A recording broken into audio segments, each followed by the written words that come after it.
Hello guys, nandito ako sa bahay ng aking kaibigan. Ito yung kanilang mansyon at saka kanilang lugar.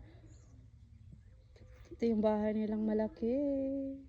Yung mansyon nila. Ang laki guys. So pupunta tayo ngayon sa garden niya. Ito yung kanyang garden oh. Ay, ang ganda ng mga bulaklak. Look at the flowers guys. It's so beautiful. I love it. Ayan, doon ako nagpark oh. Doon yung sasakyan ko. Sa likod niyan. Ayan, yung red na yan dun.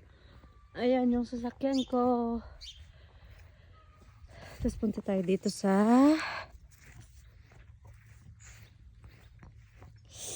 Ayan. Dito yung garden ni Mary Ann. Kalaglagan na yung kanyang apple. Ayan oh. Ayan. Daming apple. Kalaglagan na. Ito yung kanyang gulay. Tomatoes, potatoes, ay cabbage. Naa siya cabbage. Ayan. So guys, thank you for watching. Bye! Please give me a thumbs up guys. Thank you so much.